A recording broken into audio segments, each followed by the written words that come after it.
you're sorry that this happened, right? Are you kidding me? It's not that. I'm not even sorry I got caught. I wish he'd just killed me. I really want to die right now. Imagine sitting across from a man who calmly admits he strangled a woman, went to bed, and later carved her body into pieces as if it were routine.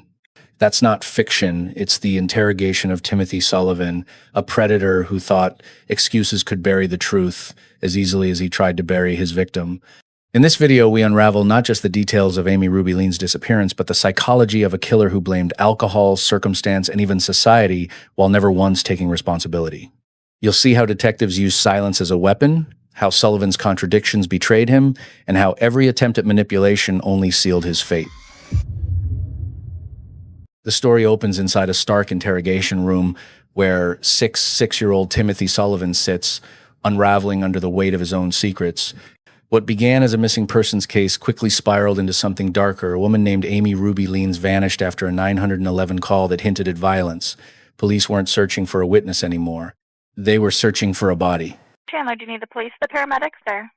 Yes, I need the police right now. What's going on? I was just attacked. By who? A roommate.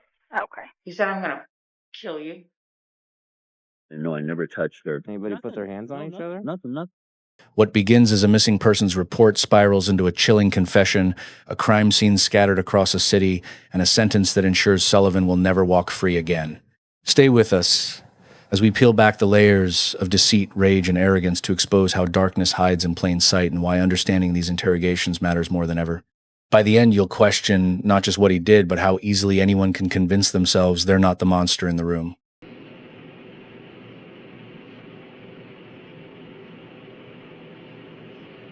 I was living with Catherine, but he was living on Kelly D, whatever the fuck, with all these people. And I won't give you all those details because that's not what you're up, but I'd lived there for 8 or 9 months, and then what's his face, her boyfriend moved in, and then all of a sudden he's going to Chicago to bring her back, and I drove him to the airport because he didn't have a car. She came back, and I knew right away she was as goofy as he was, but yeah, it's okay. He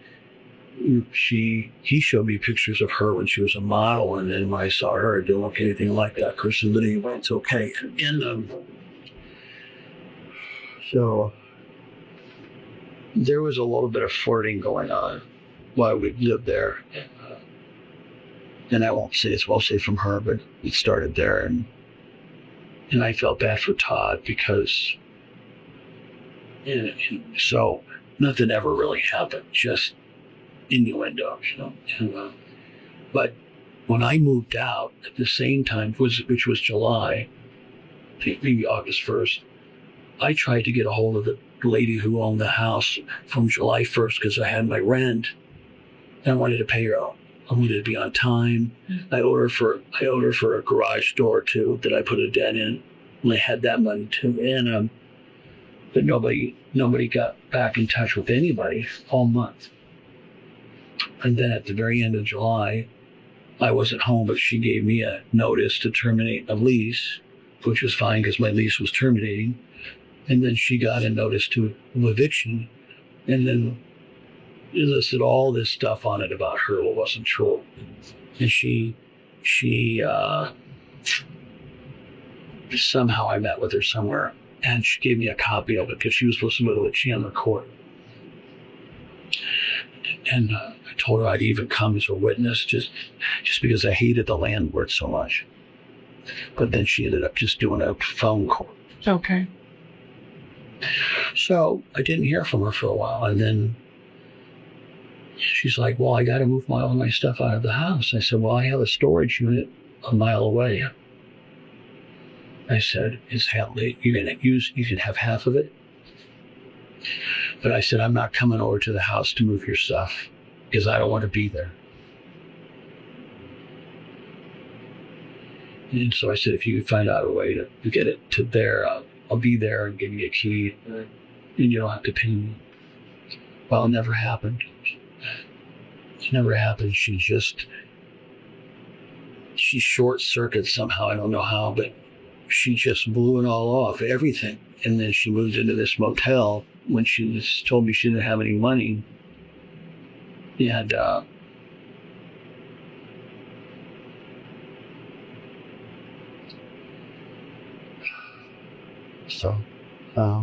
Ruby had arrived in Arizona hoping for a fresh start, but instead she stepped into the orbit of a man with a violent past. Sullivan was already on probation for domestic abuse. The neighborhood where they lived was quiet, sun-scorched, the kind of place where shadows linger longer than people realize. And inside those walls, Amy's fate was sealed long before police knocked on the door. So she was in this motel, and she'd been there about 3.5 weeks. And she said, well, she called me a few times, said, why don't you come see me? Come see me. Come. And I said, well, next time we're on this side of town, I'll come see you, because I was living out. I first moved in with Catherine, and Ruby was there at the house. In fact, she helped hold doors and helped us move stuff out. Mm-hmm. And then within 2 weeks, Catherine and I were arguing. She can drink all day. She can drink lemon Coke from 2 a.m. till 2 p.m, or 2 a.m, and do meth and smoke 2 cartons of cigarettes, but I'm not supposed to drink. So it's real tough. Okay. It's just tough. Yes. It's tough. And but she's been doing it for years, you know. So she doesn't get in trouble like I do. And my family is not very proud of me, and this is not going to help. I'll never see him again. So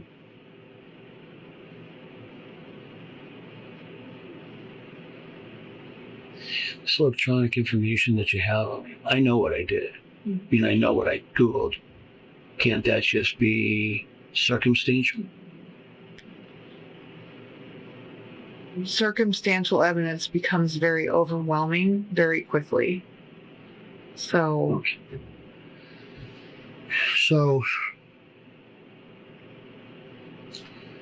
whatever. And so the night she asked me to come over to her motel, she gave me directions. I didn't understand it. I went to Motel 6 anyway. It's a big cluster. Finally, I figured it out, and I went over and saw her. I stayed there 10 minutes, as I told the other detective. We went out. She to a courtyard, and she smoked and whatever. And she goes, "Oh, I already found someone to help me move, so you don't have to worry about it." It was kind of good. It's good. It saves me. And she goes, "I'll be moving into my place pretty soon, and if you want to be roommates, let me know." I said, maybe it'll work. Maybe it would. I said, I like living in Chandler. I love Chandler.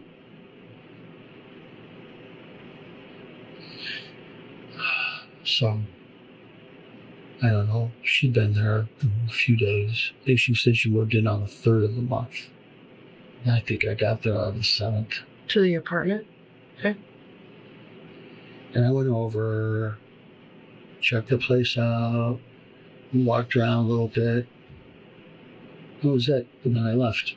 And I was living out west. And then have you been out there? That house in Avondale? Yeah. Yeah. Okay. Did they really think they were going to find a body out there? No, but it's kind of one of those things where we have to check the box Yeah. and tromp all over. Oh, but that was. It was. So.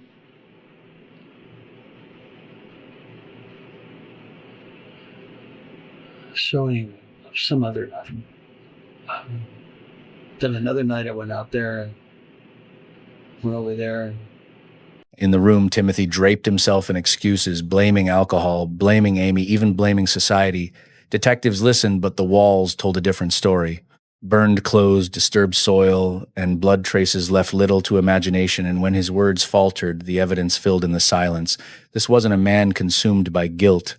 This was a man calculating how much truth he could afford to tell. She didn't know how to work her SRP box. She didn't know how to work her thermostat in her house. Mm-hmm.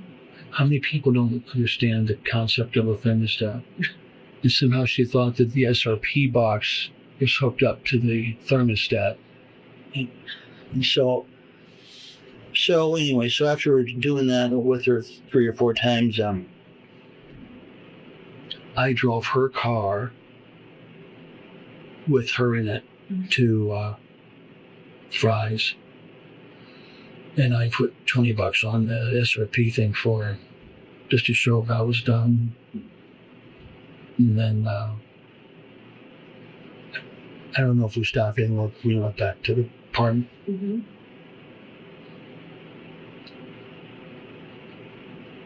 I don't think I ever stayed there. Well,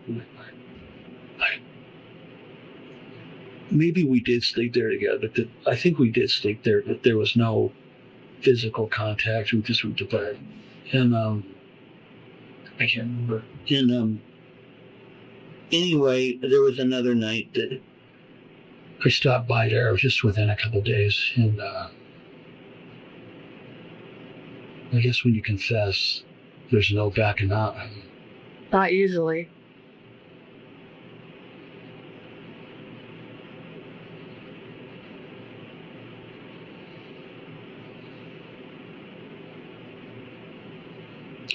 I just assumed get executed like tomorrow morning. Well, I can't help you out with that, but I can sit here and listen while we talk.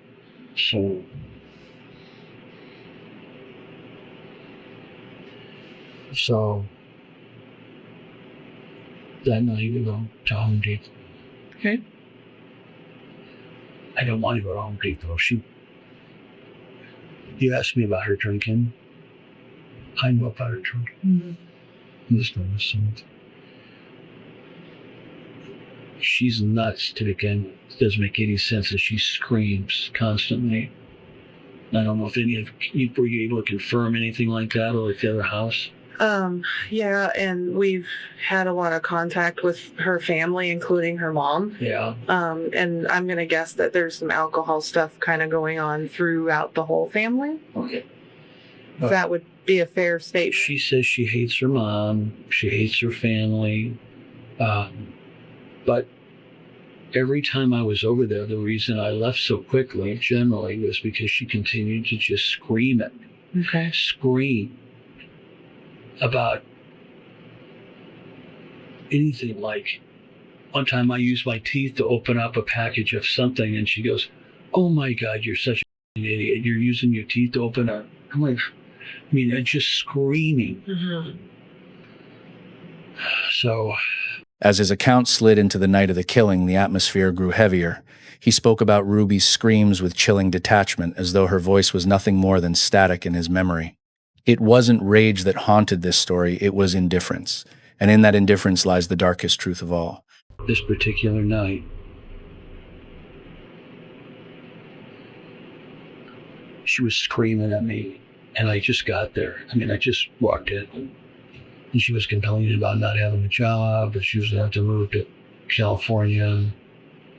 It's just screaming. I said, "Ruby, can you not scream? Don't quit screaming at me. Quit screaming." And then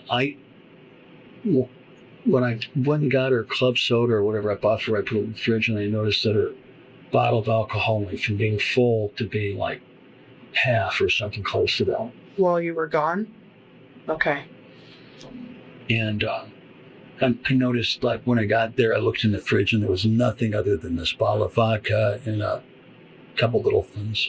And she doesn't drink soda. She doesn't.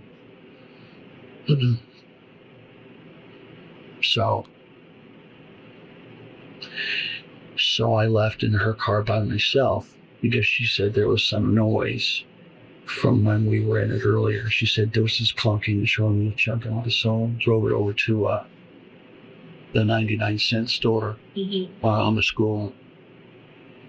That was good. So I went in and got a couple of things, and they didn't sell Fresca or whatever, the diet, something that she liked. So I thought, I forgot. And they didn't have peanut butter. So I texted her and said,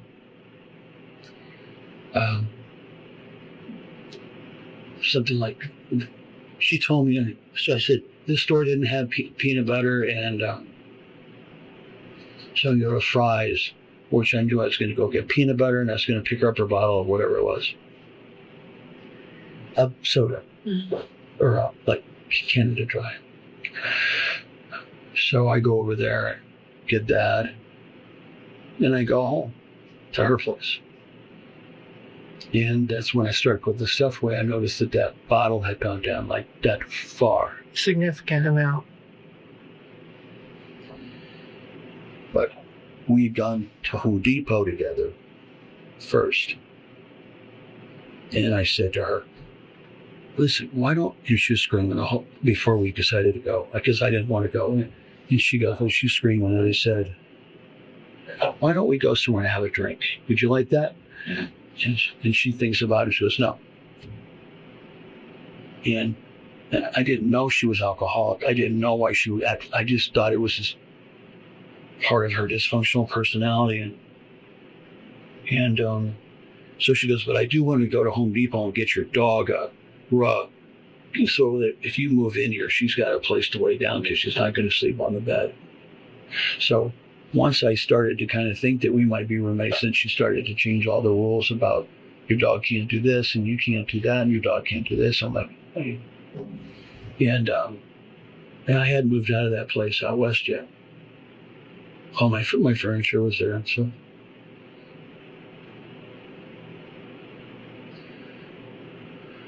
So I had been, so she didn't want to go to drink. So we went to Home Depot. She bought a rug and she bought a plant.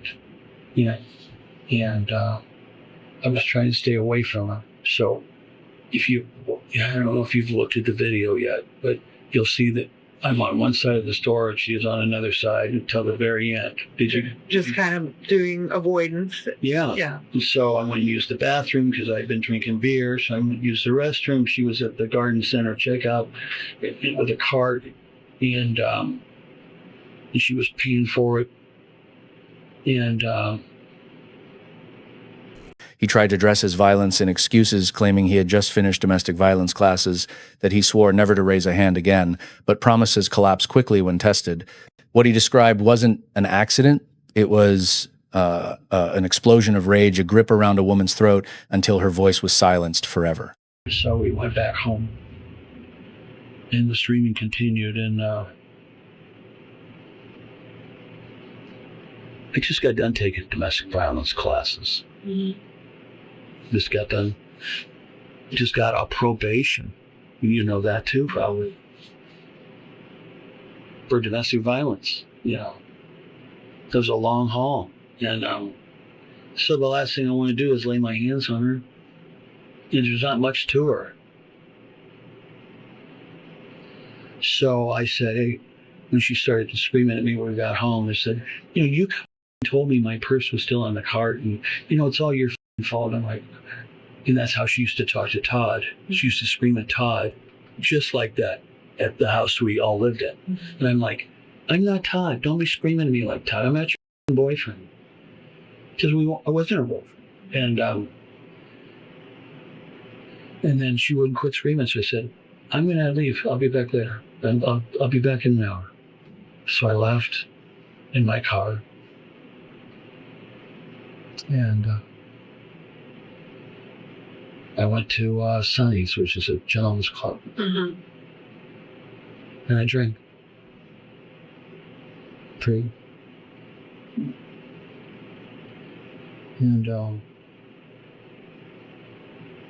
guess this is what you wanted to hear.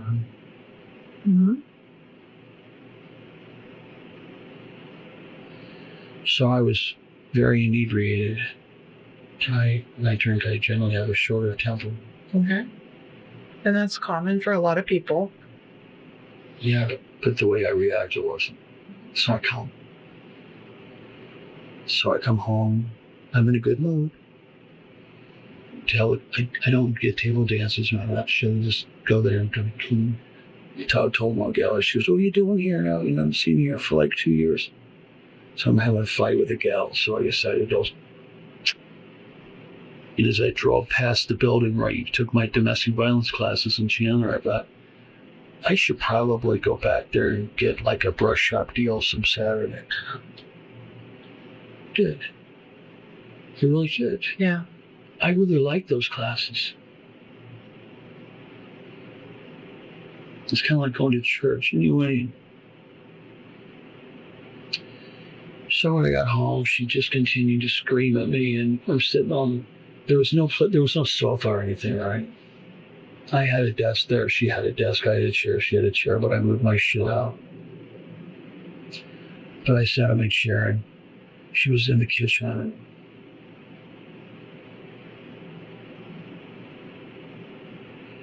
And she just starts screaming at me again. And she had her phone on record. And she goes, there's nothing you can do to me. You know, it's all recorded, so f*** you, and I can treat you any way I want. And I just looked at her and said, Ruby, what the hell is going on? Why can't you quit? Why can't you just shut the f*** up?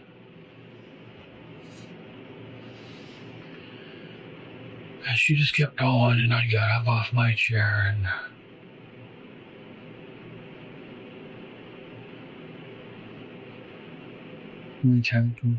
He tried to dress his violence in excuses, claiming he had just finished domestic violence classes, that he swore never to raise a hand again, but promises collapse quickly when tested. What he described wasn't an accident. It was an explosion of rage, a grip around a woman's throat until her voice was silenced forever. So when you said that you attacked her, that means different things to different people. I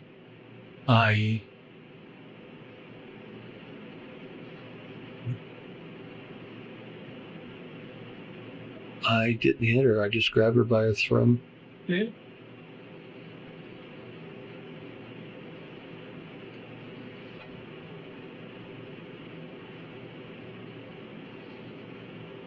And what happened after that?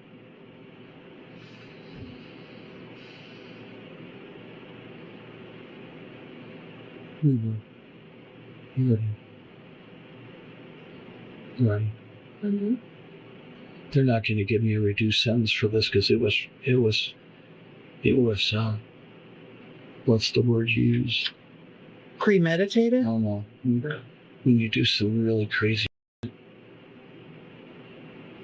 heinous. Oh, well, that doesn't have to do with sentencing and stuff. Are you talking about like mitigating and aggravating factors? Just talking. Yeah. So premeditated is what makes it first degree, not second degree or manslaughter. Premeditated is when, like, you went over there with a plan to do this. Between my drunken state of mind and my anger, it just exploded in a rage, insane, and I couldn't stop myself. I mean, she'd been yelling at me for 3 days in a row. Here, shut up. Yeah. When you grabbed her by her throat, what happened? She eventually quit breathing. By now, there was no mistaking it. Timothy Sullivan had admitted to killing Amy Ruby Leans, and worse, to discarding her remains like trash scattered across the city. His concern wasn't for the woman he silenced, but for how much prison time his words might cost him. In the theater of interrogation, Timothy wanted pity. What he earned instead was infamy, an ending as predictable as it was deserved. What did you do after that?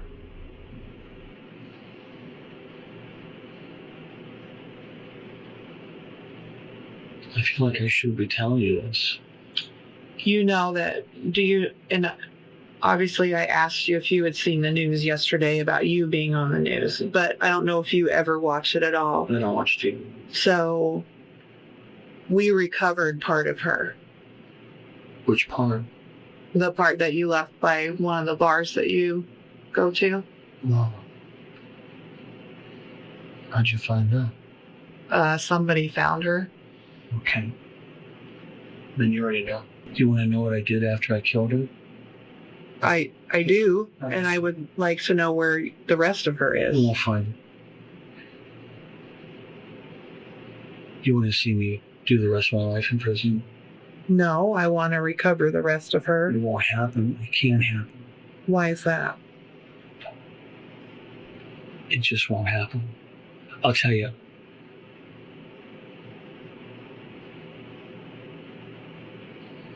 So after I killed her, I went to bed. Okay.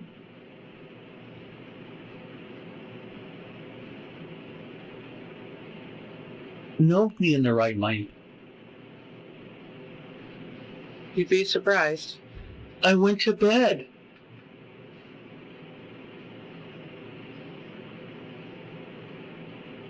Does Catherine know that you found part of it? No.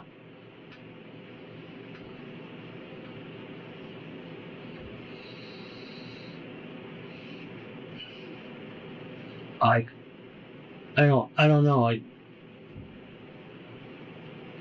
wish I knew how much I shouldn't tell you, because I don't want an attorney to say if you wouldn't have said anything, we could have gotten you off with this or that. But It doesn't change the circumstances of the crime. I understand that. What happened is what happened. Well, I'm just telling you, like you said, I've never done anything like this before. You've never done anything like this before. And I'm not telling you anything new from everything, and everybody that we've talked to that knows you mentions alcohol. Okay. And that is something that, there's a lot of people that can go have a beer every now and then and whatever. If you're basically a functioning alcoholic, that changes how you function in your life and things that happen. But you don't have a history of doing anything like this before. No. So this isn't like I'm sitting down talking to someone that is a serial assault person or a serial armed robber. Like, this is what they do. Like, you've never killed anybody before this, have you? Right? This is something. I've hurt that one gal that I went to prison for. And you talked about that. You just talked about that you did domestic violence classes and you finished your probation, and that you're probably one of the first people that I've ever talked to that legitimately took something out of those domestic violence classes. I loved them. And there's a lot of people that go and basically check the box and don't listen to while they're there and then leave. First thing you're supposed to do if there's a problem is leave. Huh? So that's why I told her, no, leave. And to be not passive aggressive, I said, I'll be back within 2 hours. So when you went to the dollar store and stuff? No, when I left. Oh, it's the Sunnies. Yeah. Sorry. No, it's okay. As the interrogation drags on, Timothy slips deeper into contradictions. He speaks of past violence as if it were lessons learned, yet repeats the same chilling pattern. Alcohol becomes his shield, his excuse for cruelty, but behind the words, the truth festers, he chose silence through suffocation, then silence through burial. I probably pounded 12 beers in an hour and a half or whatever. And And had you had alcohol already? yeah, Okay. yeah. And normally, though, I don't go off normally don't go over like that. So, like this gal that I went to prison over the first time, you would think I'd learn. She was taking, I was drinking. She was doing spice. And I didn't know what spice was. I didn't know, because I don't do that. And she came home from work one day, and I was already home, and we were living together, and she wanted to argue about everything. And so I said, I think I'm going to go to bed. So I went to bed at 8 o'clock. And at midnight, she came up and took a lamp and broke it over my Was that your scar right there? Yeah. Broke me over the head. And I did the same thing. I got up and I grabbed her neck, her throat. Yeah. But I caught myself and I let up. This didn't happen. Not with Ruby. So when you took Ruby from the apartment, where did you take her? I wrapped her up. In the sheets? Huh. I'm already going to prison, right? I mean, this is already a done deal. If you are convicted of something involving the death of a person, it's typically prison. No, I guess. So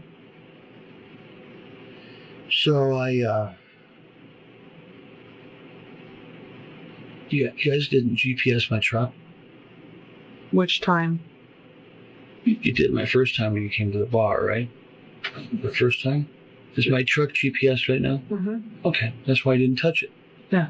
That's why it's sitting over by Burger King. I know, and I knew you weren't touching it, and it would have been towed by now. Yeah. But you told them this. You told them not to tow it. Mm-hmm. You're probably having it on the satellite or some shit. So anyway, it's too bad I think things through a little bit after the fact, but I wasn't thinking of this not at all, and so everything else was just continued insanity. I was an altar boy. I thought I was going to be a Catholic priest. Well, I had lost it. I might give you my defense, but I'm just telling you, I couldn't believe it. I was so physically and mentally worn out that night that I went to bed and passed out, and my dog was there. Mm-hmm. And Ruby stayed in the apartment past. Would you want me to get to the bathroom? Yeah. That's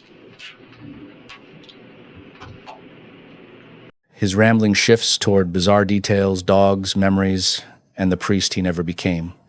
These fragments don't humanize him. They expose a man desperate to rewrite himself as something other than a killer. Yet each diversion only sharpens the outline of guilt. Beneath the small talk is the shadow of dismemberment, a crime too grotesque to excuse. Catherine didn't say anything about whether she'd keep my dog.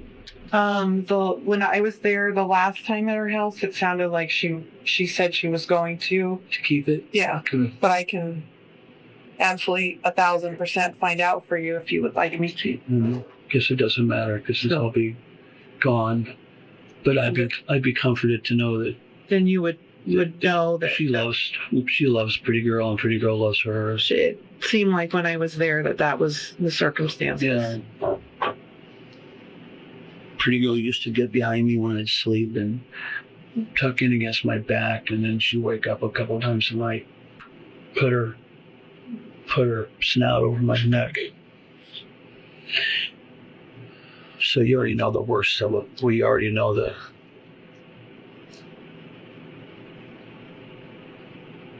If I told you, I'm not looking to do an insanity plea here, but I'm just saying, I couldn't believe my behavior. I couldn't think straight. I was certainly afraid. And here's Ruby, who I liked her. I just couldn't get her to shut up. Yeah. And I know you think, God, I'm glad I'm going home to my husband who's normal. You never met my husband. Oh, well, you do know what I'm saying. You could sure use a beer. Anyway.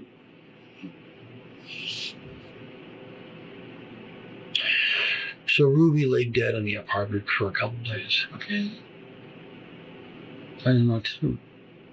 I couldn't bring her back to life. I didn't know.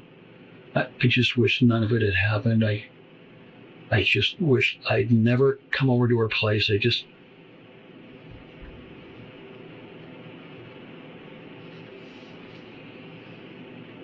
So I went, did you ever check the back of my truck for DNA? Well, you don't even need it now, but did you? The truck that's at Burger King. I would imagine that that's in process right now. Okay, good. Well, I that's my lawn and pool truck, where it was, and I took out a blue tarp, brought it in the apartment, rolled her up in it, and put her in the truck. The one that had the paw prints on it? Oh, I spray painted it all black. Nothing makes sense. When I got my hair cut, nothing makes sense.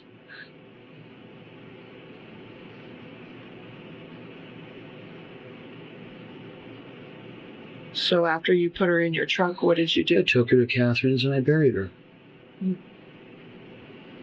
In that spot in the backyard? And then one drunken night, Catherine and I got into it. So I had to move her. And I know that's why you guys probably went out to the west, to the farm thinking, where do you move her to? Mm-hmm. But I couldn't move all of her. It was too heavy. And so you saw the end result. Mm-hmm. So when, and I know you've said this, but I have to ask you this because it's one of the things. No. You said that we're not going to find the rest of her. Why? Like, Because she was. I understand.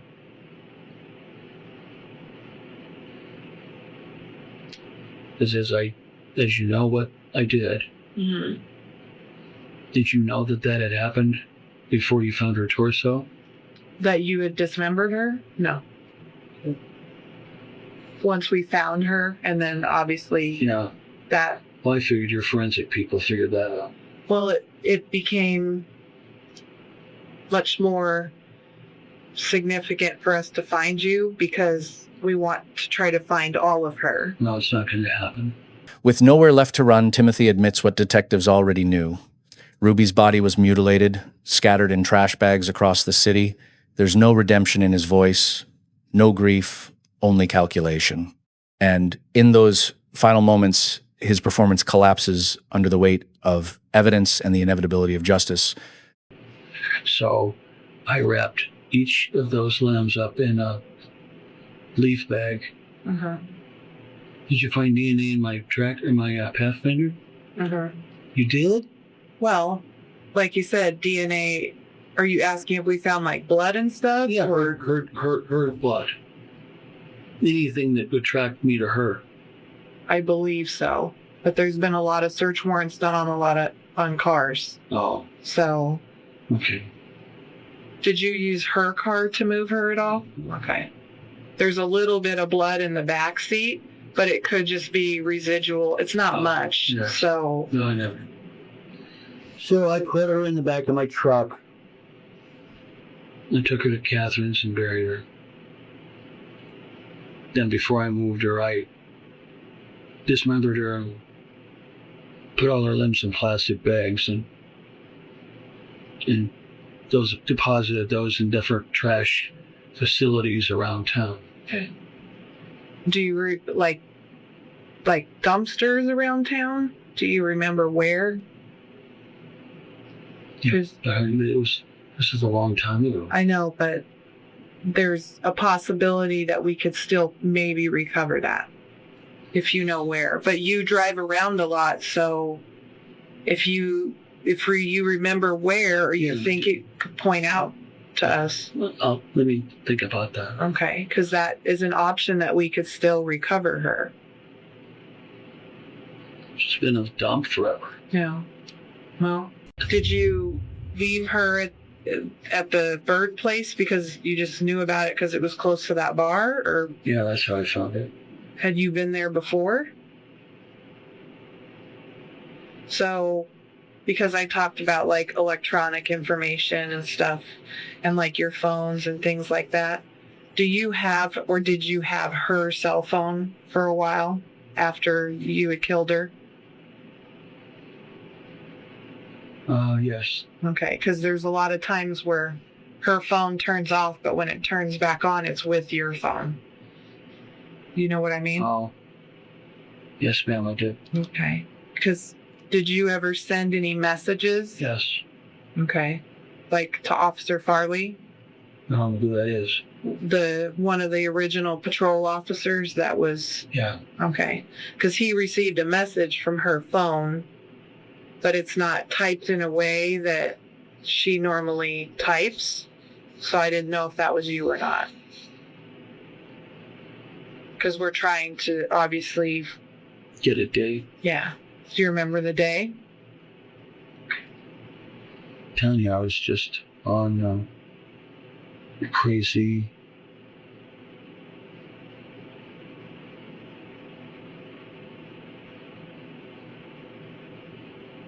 Tim, you're sorry that this happened, right? Are you kidding me? It's not that. I'm not even sorry I got caught. I wish you'd just kill me. I really want to die right now. I really want you to just kill me. I just can't. I can't believe I hurt her. I can't believe I hurt her. God damn it. I tried to do everything to stay away from her. Okay, listen to me, okay? Take a deep breath.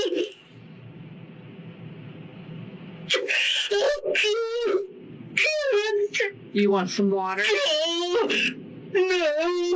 Okay. I just wish we could go back.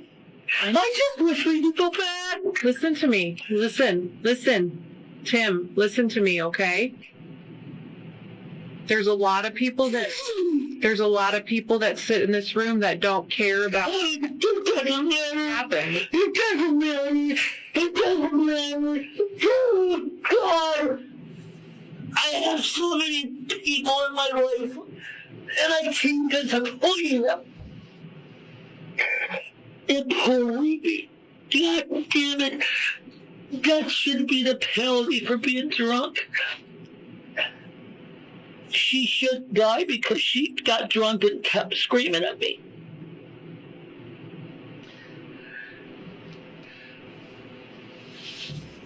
Dude, I knew this was going to happen. I just didn't know how. Okay. Well, I really want you to kill me, please. I'm not gonna kill you. There's a lot If of I would have run from those cops today, maybe they would have shot me down. no, they would have thumped it out of you and taken you into custody. They wouldn't have shot and killed you. All their guns were pulled. Well, yeah, but they don't know you, and they're trying to handle it as safe as they can. I wish I would have run. So there's a lot of things that I will do for you, but that's not one of them. What's that? I'm not going to kill you. I know. I just wish I were dead, you know. Well, I'm going to go to hell, and I'm sure Ruby will go to heaven. Creativity, like justice, is a long game. It demands patience, precision, and the courage to confront uncomfortable truths. Timothy Sullivan thought he could mask his violence with excuses and half-truths, but the system stripped him bare. 31 years in prison isn't redemption. It's the bill finally coming due. His fatal flaw wasn't just rage or alcohol. It was arrogance, the belief that his story could outwit reality. That's the comedy of darkness here. A man who silenced Ruby forever, yet couldn't stop talking himself into a cage. The lesson? Evil rarely announces itself. It rationalizes, minimizes, and whispers until it's too late. If you want more insights into cases like this, subscribe to the channel, drop your thoughts in the comments, and share this video with those who explore the shadows of human behavior.